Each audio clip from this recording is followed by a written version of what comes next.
Ladies and gentlemen, we got him.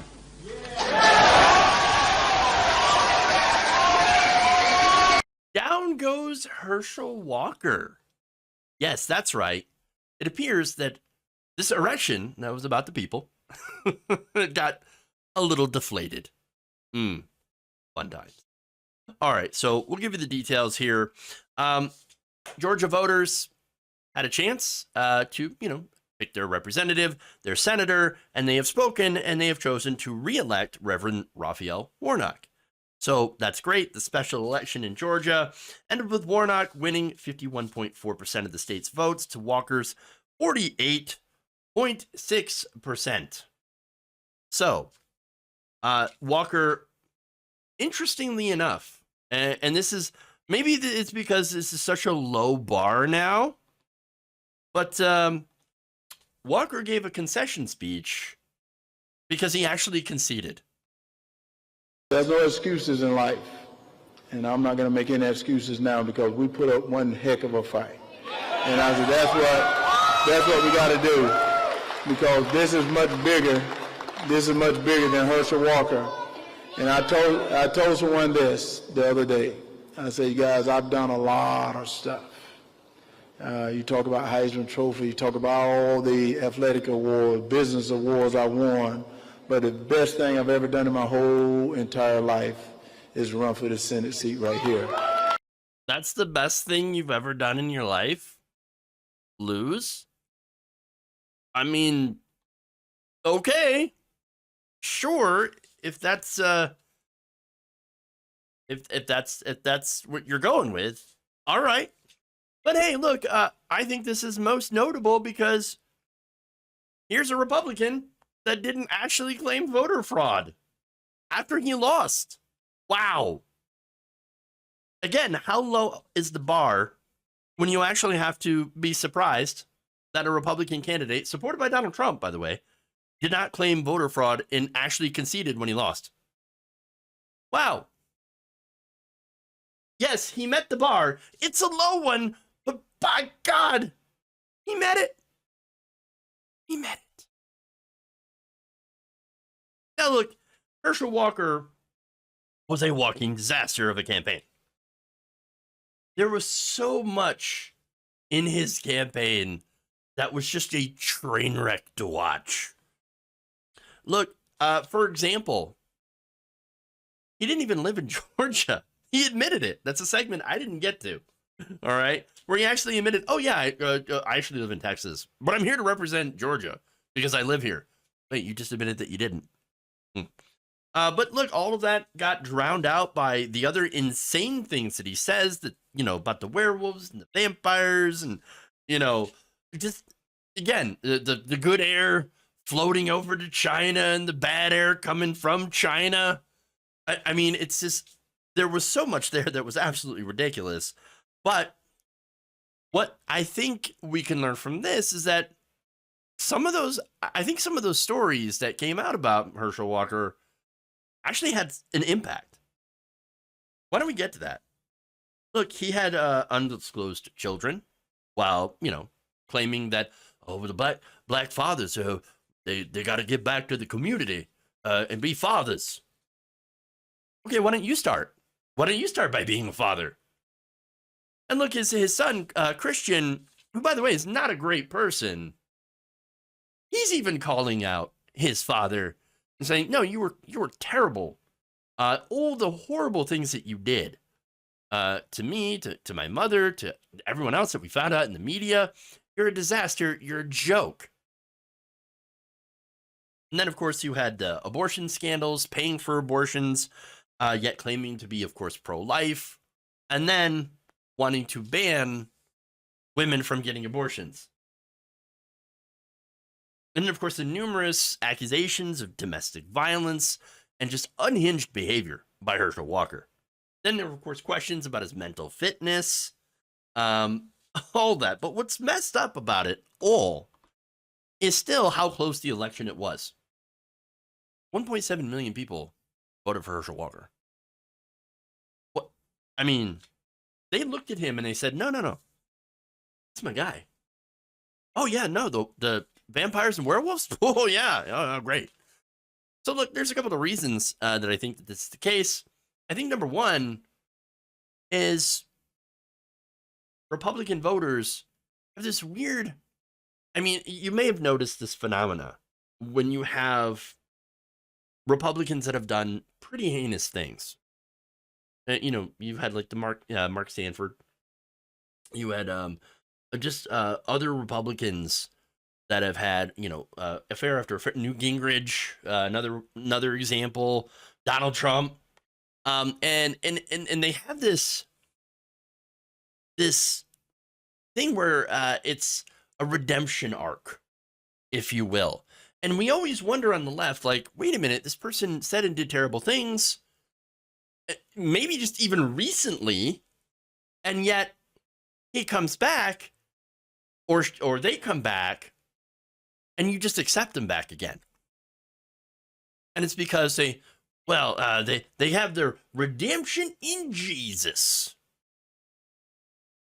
And so it's weird, like you have Republicans, and I think this is something that hasn't been looked at a lot, and I think maybe it should be, this phenomenon where they're able, Republican voters are able to put this stuff in the past very, very easily. If somebody just comes out and says, I've been healed by the Lord, I have given to Jesus, and I have been redeemed, even if they themselves have not been redeemed, have changed in basically no way at all, but have managed to still use that to get back into these voters' good graces. I think that's a part of this. I think that's a big part of this. Other parts, of course, is, as I'm going to show you here, not wanting Warnock to win, whom one voter, or I should say many of Walker's voters, considered to be like evil, communist. I mean, just all these things that are nowhere near true. But like, oh yeah, I'd rather vote for Herschel Walker, slaughtered as he is, than vote for a Democrat. I mean, did you hear they eat babies? They're drinking the blood of infants. So, I mean, there's that. And of course, another reason that I believe that, you know, could be so close, or was so close, could be the fact that maybe a lot of these scandals, right when you're didn't even hear about. I mean, think about how cut off the right-wing media bubble is from objective reality. They just don't cover these stories. They don't talk about his hypocrisy when it comes. They don't talk about these things on the right wing, and when they do, it seems to be a downplay of what actually happened, or, you know, missing some important context or details, and sort of, funny enough, whitewashing what's going on. So, but anyway, that said, there's a lot of things that Herschel Walker had lied about. There's a lot of things that prove that Herschel Walker was massively unfit for office, and yet you still have voters like this who responded after Herschel's loss. Oh, we're disappointed. We really hoped Herschel was going to win. We thought that Georgia would turn red again and back to our roots and our principles, but somehow Warnock won, so I don't know. We're pretty disappointed, but you know, God has bigger plans for Herschel, different plans, and he exposed a lot of evil and a lot of problems that Georgia has and our country has. You know, we've got to stand up for our country and our Constitution and good things, and that was always made as a high point. I'm disappointed. I'm sad. And I'm very hopeful that we are taking back our country.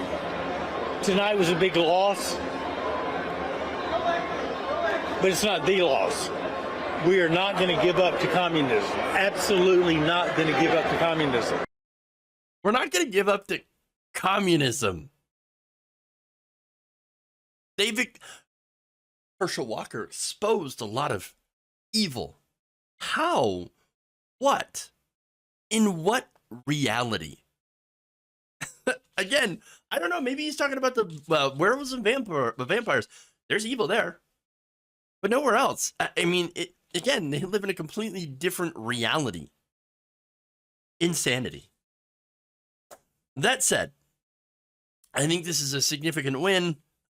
Look, giving a 51-49 majority to the Senate of the Senate to Democrats is not insignificant. Now, of course, a lot of it depends on what they decide to do with this newfound majority and what they can do, given how we're going to have the House that is controlled by Republicans. But there is some things that I can point out. For one, Democrats are going to hold majorities in a lot of these Senate committees. That allows them to process nominations, for example, judicial nominations, much faster. And I don't mean Supreme Court nominations, because, I mean, it's pretty unlikely that Democrats will get a shot at nominating someone to the Supreme Court. There are other judicial posts that do need to be filled. Now, Biden will be able to appoint these, circuit courts and justice. And as we've seen, those are very, very important. One of the appeals courts is actually the one holding up Biden's student debt relief plan. So it is important to be able to appoint these justices, these judges, and have them confirmed. And so that is a good sign. Again, we'll have to watch them and make sure that they're actually doing this. Not only that, but there's stronger subpoena power when it comes to investigations.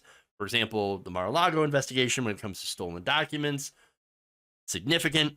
But what I feel like is the biggest W that you can take from this is curbing the power of Joe Manchin.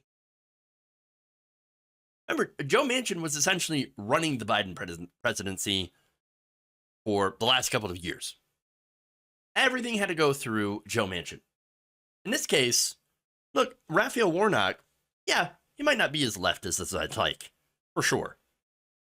But he seems like a decent guy. Seems like a good person, decent person. I think he'll make a fine senator. Certainly way, way, way, way, way better than Herschel Walker. But, and so I'm happy that he won. But the biggest thing here that's a win is that he's not Joe Manchin. He's not a Joe Manchin Democrat. I don't think he's going to block things like $15 minimum wage. He's not going to push dirty side deals for oil and gas. I think he and Fetterman basically will cancel out the power of Joe Manchin and Kyrsten Sinema. Now, maybe you can call me a little too hopeful. I would rather have hope at this point than be just consistently depressed and angry. I'm hoping that some good will come out of that. And I'm actually hopeful that the defeat of all of these Trump-backed candidates that were insane shows that we might have a little bit of sanity returning to politics. It means we can stop focusing on, fascism creeping in and coming to America. What, by the way, it still is. But it's maybe starting to weaken its hold. Again, maybe I'm being too hopeful on that yet, but it's good to see some sanity, and maybe we can then take this opportunity with the Republicans not being quite as insane, or at least openly insane as before, to start pushing left.